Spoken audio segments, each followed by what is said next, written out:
할렐루야.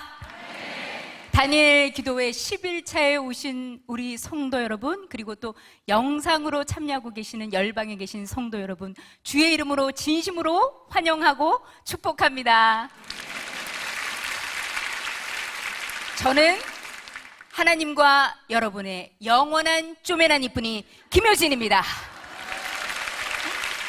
아유, 반갑습니다. 이렇게 많이도 저를 열렬하게 환영해 주시고 기뻐해 주신 거 보니까, 이렇게 보니까 오늘 연식이 있으신 성도님들이 많이 참여하신 것 같아요. 쪼매난 이쁜이를 알면은 연식이 있으신 거예요. 요즘 어린 친구들, 그리고 또 젊은 청년들은 쪼매난 이쁜이가 뭔지를 모르고 있습니다. 하지만 이렇게 쪼매난 이쁜이를 아는 많은 성도님들이 참여해 주셔가지고 그것만으로도 너무나도 힘이 되고 은혜가 되네요. 오늘 이렇게 또 우리 성도님들 얼굴을 이렇게 보니까 이제 다니엘 기도회 10일차가 되어가니까 막 얼굴에 은혜들이 쌓여가지고 막 성령 마사지를 받으셔서 막 얼굴이 진짜 해같이 블링블링하게 빛나시는 것 같아요. 이렇게 여러분들의 얼굴을 보는 것만으로도 저한테 큰 은혜가 됩니다. 아마 지금 많은 분들이, 그래, 저 친구가 쪼매난 이쁜이고 김효진이고 방송하는 친구인 거는 알겠는데 김효진 사모? 사모는 뭐야? 무슨 일이 있었던 거야? 이런 분들이 많으실 것 같은데, 오늘 이 시간 쪼매난 이쁜이가 사모가 되기까지, 제 인생에 전혀 계획이 없었던 사모가 되기까지, 하나님의 계획과 내 계획이 너무나도 달랐던 그 풀 스토리를 오늘 이 자리에서 증거하고 또 그 은혜를 함께 나누기를 소망합니다.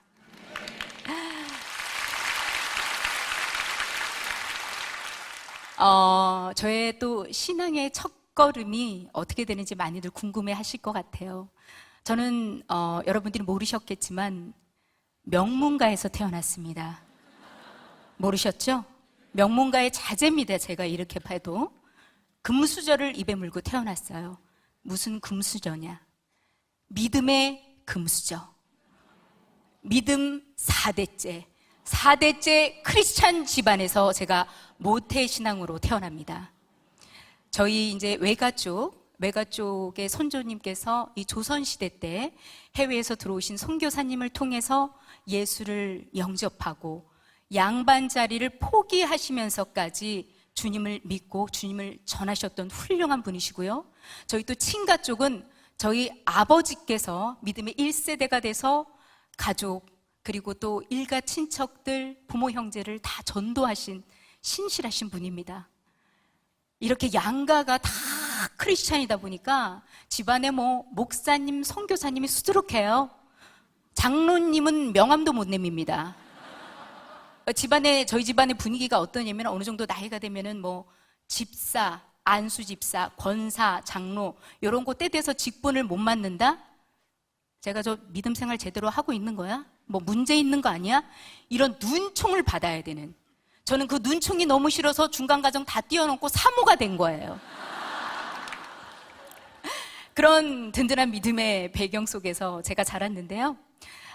저희 부모님도 너무 신실하시고 또 교회에서 참 많은 직분을 또 수행하시고 헌신적으로 신앙생활을 하셨던 분이고, 저도 그 영향으로 아주 어렸을 때부터 성가대며 찬양 인도자, 그리고 또 교회 학교 각종 임원 임사를 다 역임하고 암송대에 나가고 성가 경연대에 다 참여하는, 교회에서 왜 진짜 많이 설치고 나대는 그런 또 어린 아이였어요. 예.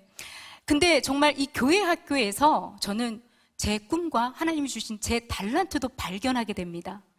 성탄절날 성극하고 교회 수련회 가가지고 장기 자랑하고 이러면은 무대에선 제가 그렇게 행복하고 즐거울 수가 없어요. 그리고 그걸 지켜보던 제 친구들, 교회 학교 선생님들도, 야, 너 너무 잘한다, 너 연예인 돼야 되겠다, 이런 얘기를 참 많이 들어서 저는 일찌감치 연예인을 꿈꾸게 됩니다. 아, 하나님은 나를 연예인으로 만드시려고 하시는구나. 그래서 밤마다 매일같이 기도해요. 하나님, 저 연예인 되게 해주세요. 저 정말 인기 많은 연예인이 되게만 해주시면 하나님, 저 그 인기와 그 명예와 그 부를 하나님의 영광을 위해서 다 돌려드리겠습니다. 매일같이 그렇게 간절히 기도했어요. 그때까지 저의 인생의 목표는 정말 단 하나, 유명한 연예인이 되는 것, 그거 하나를 보고 달려왔습니다. 그때 당시에는 그냥 좀 유명해지고 싶고 막 인기 있는 그런 스타들을 이제 동경하는 마음에 연예인을 꿈꿨던 것 같아요. 근데 참 희한하게요, 그 어린 시절에 뭣도 모르고 아무것도 모르는데 저는 왠지 정말 연예인이 될 것만 같은 확신이 있었어요. 요즘 뭐 신조어로 뭐 근자감이라고 그러잖아요. 근거 없는 자신감. 그런 게 그 어린 시절에 참 맹랑하게 있었던 것 같아요. 근데 돌이켜 생각해보면 그건 결코 근거 없는 자신감이 아니라 근거 있는 하나님이 주셨던 꿈과 비전이었던 것 같아요. 그래서 연예인을 꿈꾸다 보니까 연예인이 되기 위해서는 대학교를 연극영화과를 가야 되겠더라고요. 그래서 제가 대구에서 유년 시절을 보내다가 서울에 있는 지금의 서울예대 연극과에 지망을 하게 됩니다. 그리고 대학교에 들어갔는데 연예인이 될 거니까 연예인을 만나야 되겠더라고요. 그때 당시 저희 학교에 이제 워낙 또 활동을 하는 연예인도 많았고 거기에 대내외적으로 굉장히 유명한 개그 동아리라는 게 있었어요.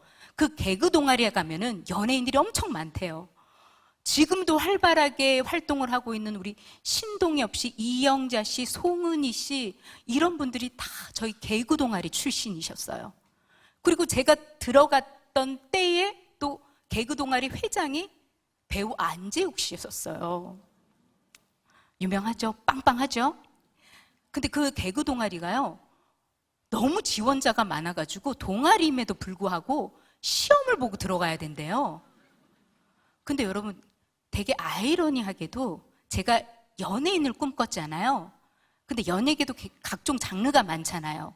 저는 가수도 되고 싶었고 뭐 탤런트도 되고 싶었고 영화배우도 되고 싶었고 각종 장르의 연예인이 다 되고 싶었는데 코미디언은 단 한 번도 되겠다는 생각을 그때까지 하지 않았어요. 왜 그랬냐면 제가 어린 시절에 엄마 아빠의 사랑을 참 많이 받았어요. 근데 부모 눈에는 내 자식이 제일 예뻐 보이잖아요.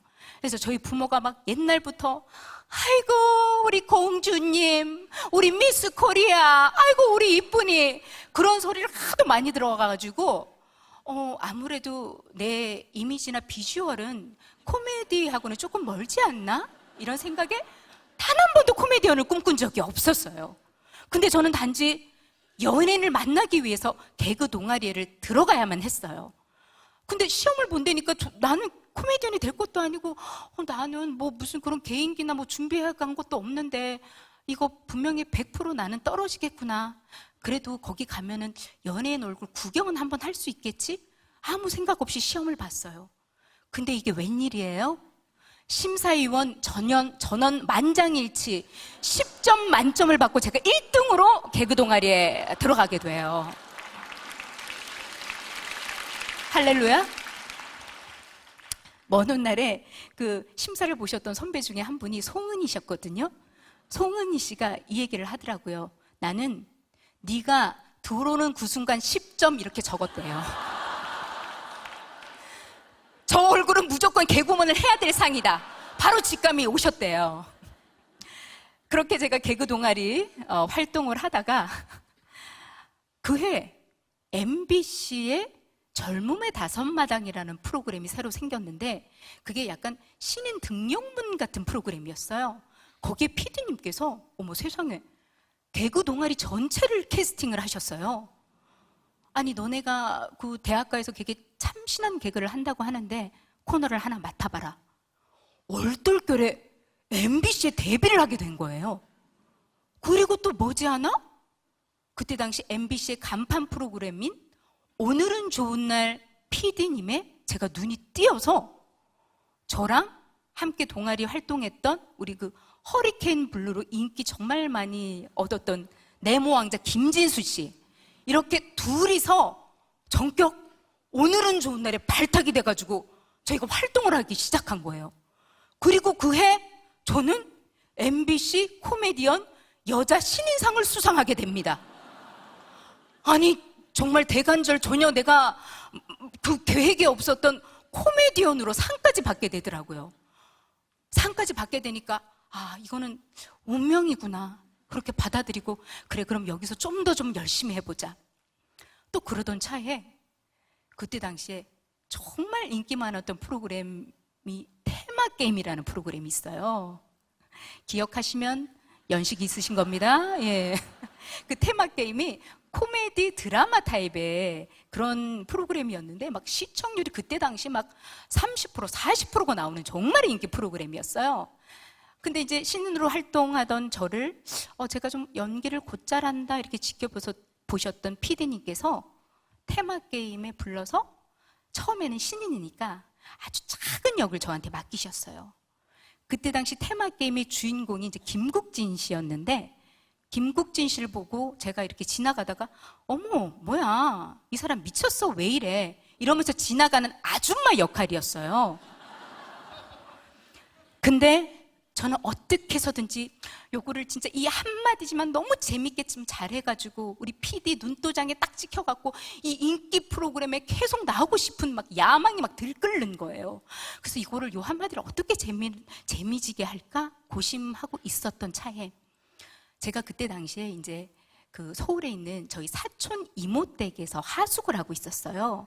근데 저희 사촌 이모부님이 목사님이시고 또 우리 사촌 이모가 사모셨어요. 집안에 목사님이 수두룩해요. 예.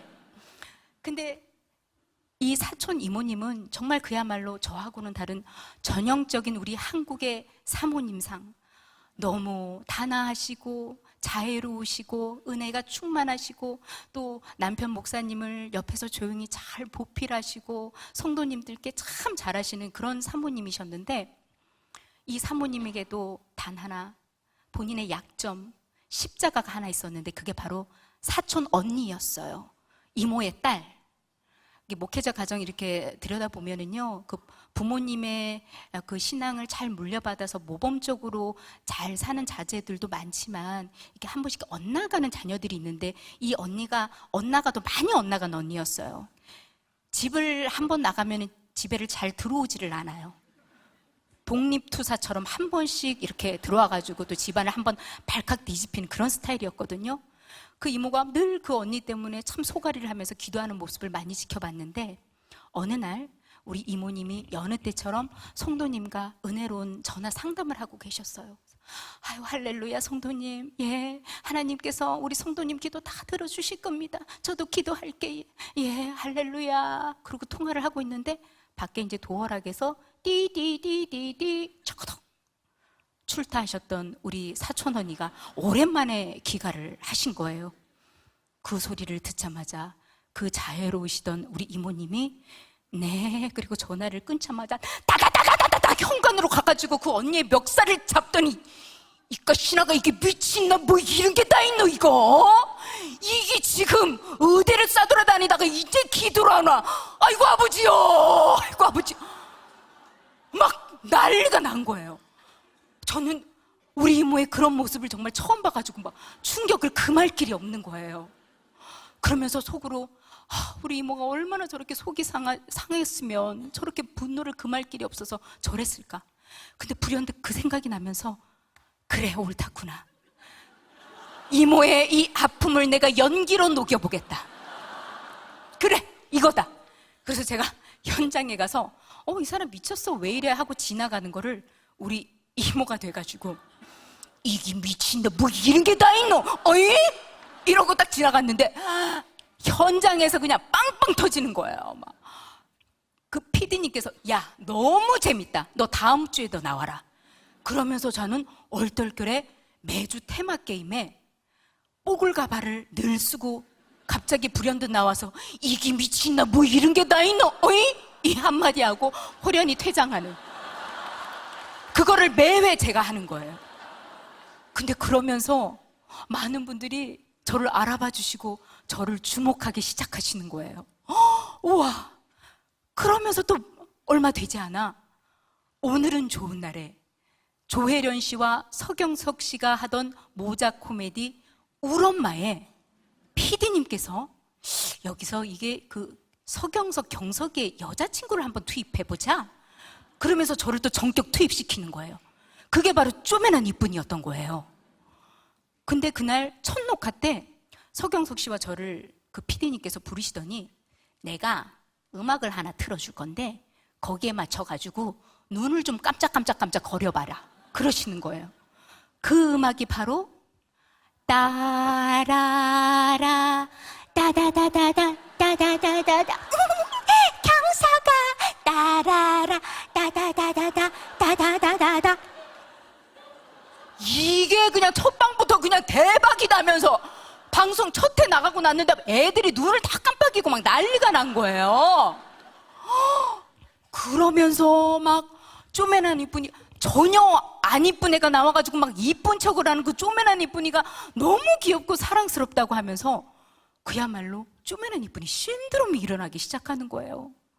그 덕에 저는 정말 너무 많은 사랑과 인기를 얻게 되고 그걸로 인해서 상도 정말 많이 받고 그때 정말 인기의 척도인 CF도 진짜 많이 찍게 되고 진짜 한순간에 내가 그토록 바라고 원했던 인기 연예인 그 꿈이 순식간에 샥 이루어지더라고요. 와, 이게 꿈이야 생시야? 이게 이렇게 금방 다 이루어지네? 근데 저는 제 꿈을 이루고 나면 그냥 마냥 행복하고 그 기쁨의 나날들이 계속 될 줄 알았거든요. 근데 희한하게 그 기쁨도 잠시 갑자기 제 마음에 공허함이 물밀듯이 찾아오는 거예요. 내가 지금 사는 날 동안 오로지 나는 이거 인기 연예인이 되는 거 하나만을 목표로 꿈을 꾸면서 살아왔는데 이걸 다 이뤘는데 근데 뭐야 이게 다야? 이게 끝인가? 나는 다음 이제 무슨 목표로 살아가야 되지? 당황스럽더라고요. 그러면서 두려움이 찾아오더라고요. 사실 그때 저는 원래 코미디언 되려고 했던 사람도 아니잖아요. 근데 많은 사람들이 그렇게 나는 사람들이 주목해 주기를 원했는데 저를 주목하는 그 눈빛들이 저한테는 부담으로 다가오고 저를 짓누르기 시작하는 거예요. 너무 무섭더라고요.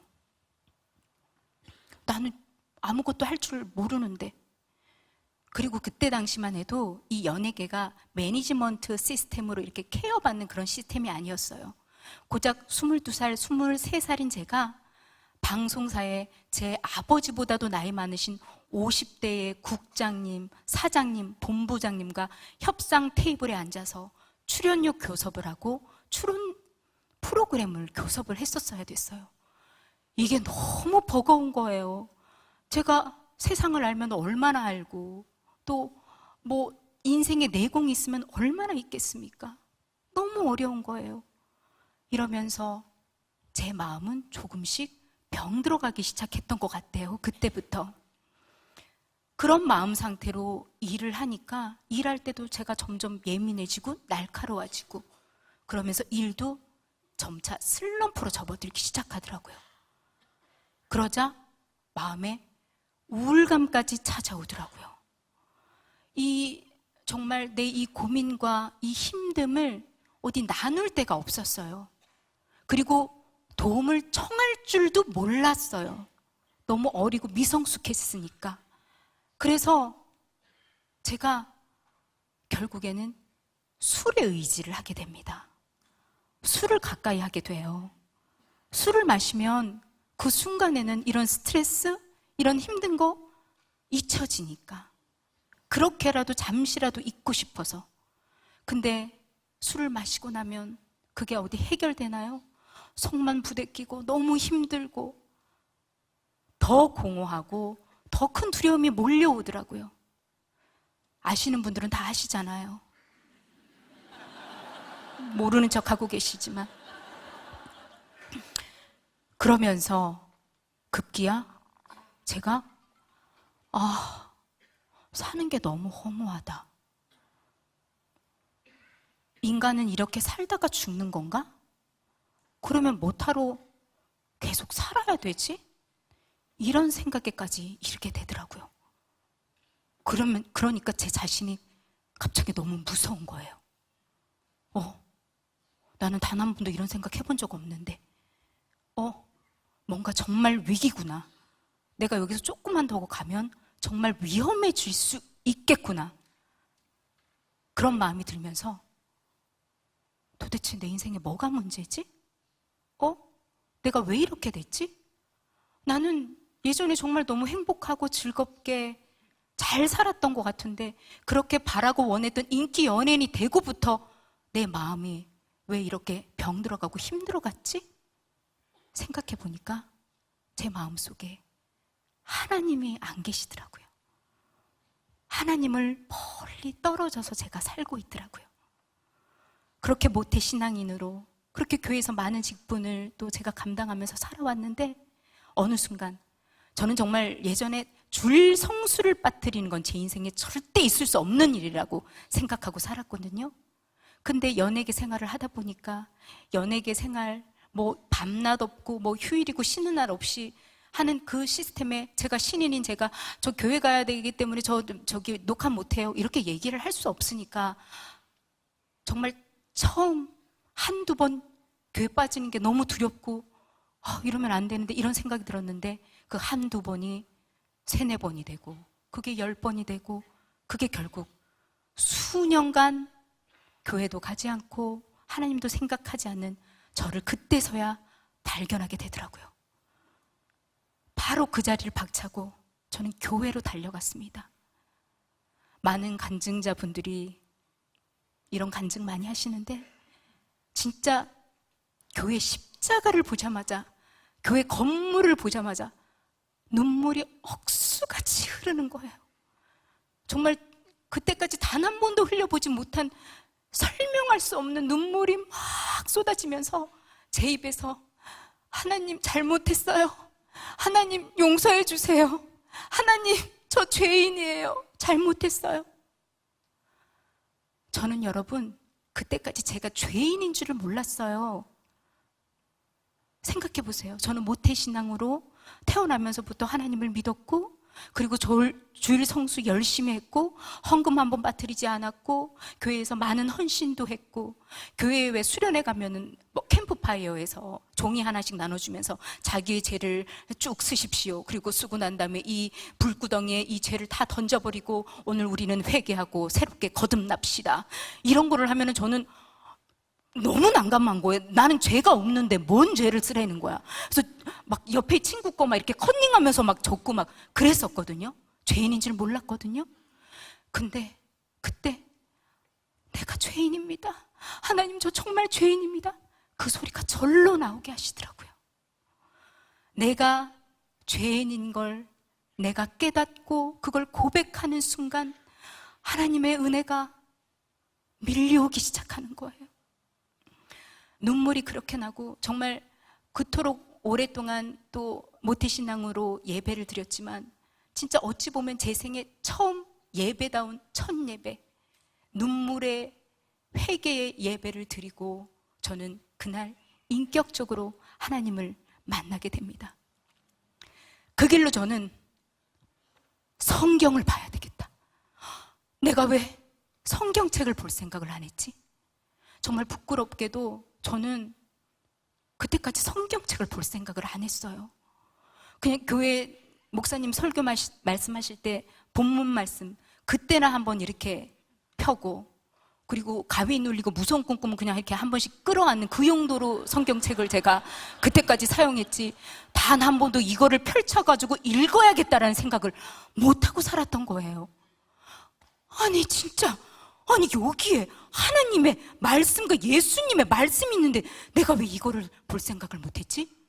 이거 어떻게 보면 이 성경책은 내 설명서잖아.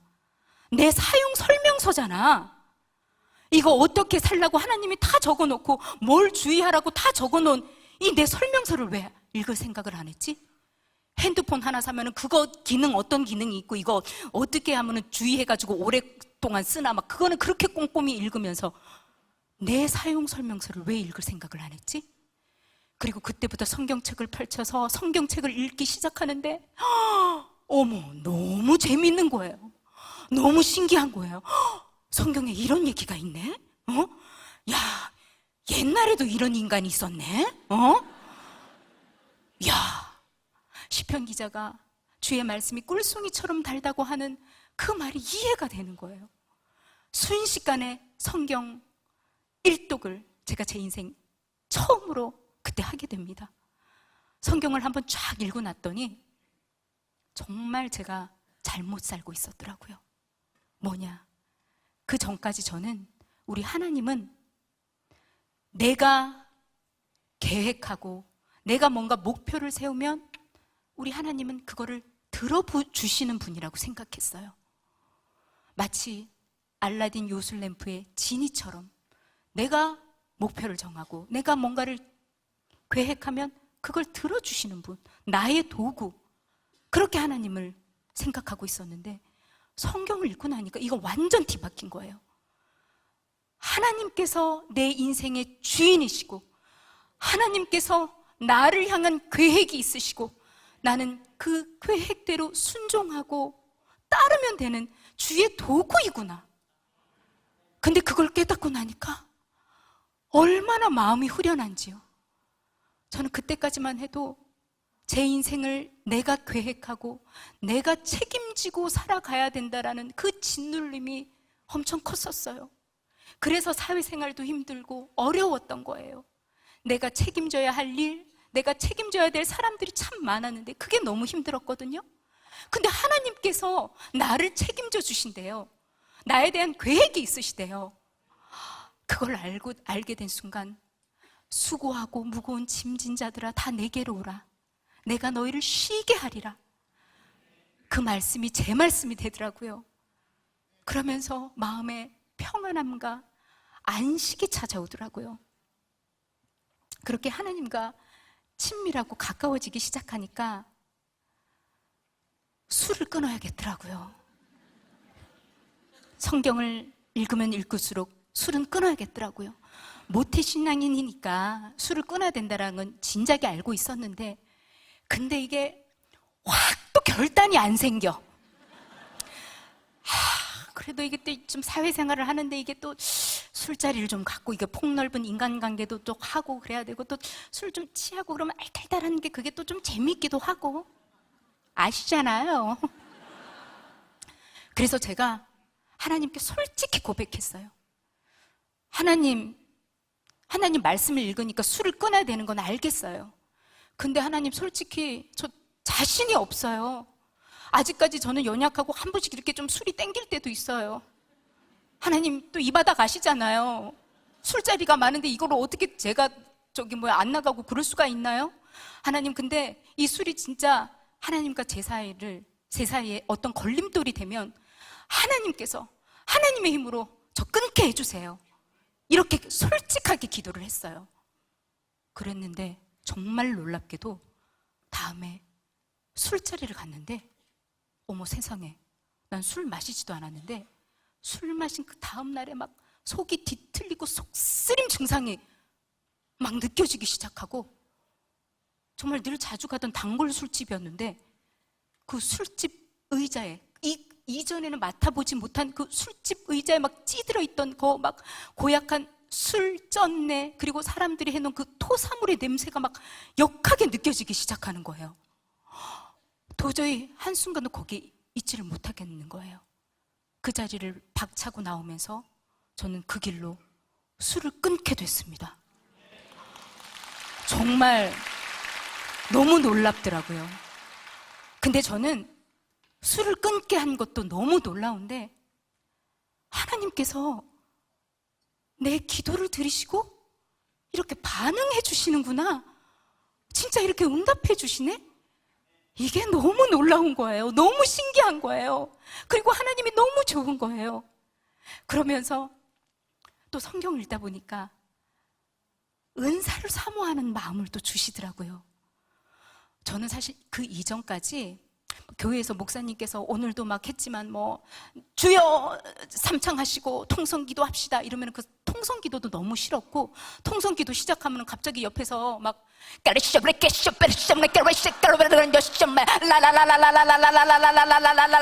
이런 방언하면은 저 정말 기겁을 했어요. 어머 뭐야? 진짜 하나님을 믿어도 곱게 믿어야지 광신도야?